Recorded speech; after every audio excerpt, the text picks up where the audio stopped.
Chers élèves, eh bien, nous sommes en vocabulaire toujours avec discours direct et discours indirect. Cette leçon qui est destinée aux élèves de la classe de 4e. Eh bien, nous revenons avec cette leçon. À la fin de cette leçon, chacun de vous serait capable de présenter un discours direct et un discours indirect.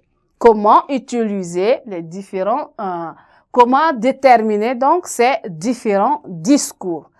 Eh bien, pour démarrer, je vous demanderai de prendre vos cahiers et bics. Alors, prenons notre petit texte introductif. Notre texte dit ceci.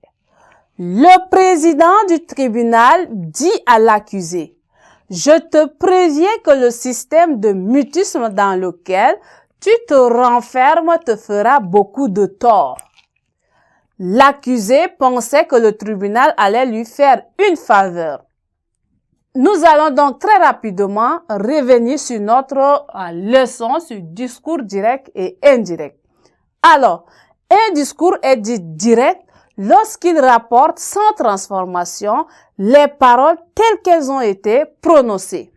Le discours direct est annoncé par des verbes de déclaration ou d'opinion comme dire, déclarer, penser ou juger. Il y en a bien d'autres. Alors, il faut aussi utiliser dans le discours direct les ponctuations du dialogue qui sont entre autres les tirets, les guillemets, les deux points. Et là, en exemple, on peut dire ceci.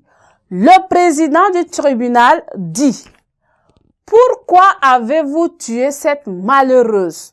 Le président du tribunal dit, deux points, on ouvre les guillemets, « Pourquoi avez-vous tué cette malheureuse? Pas pour la voler, puisque vous êtes déjà riche. Non plus pour la violer, puisqu'elle vous dégoûtait. Avez-vous un motif particulier de vengeance? » On ferme les guillemets. Voilà discours direct. Maintenant, passons du discours direct au discours indirect. Mais d'abord, le discours direct et le discours indirect rapportent les paroles dans un récit. Les marques signalant le dialogue, trait d'union, guillemets, les deux points disparaissent. Et là, en exemple, on dit ceci. L'accusé disait que cette concierge était si vilaine qu'il en avait perdu le boire, le manger, le dormir. Dans ce discours, on a ajouté des mots, on a changé les pronoms, on a ajouté le pronom relatif que. L'accusé disait que. Dans ce cas, ce n'est plus discours direct. Et on a dit qu'il en avait perdu le boire. Là, on a ajouté également, on a changé le pronom je pour mettre le pronom il. Dans ce cas, ce n'est plus direct.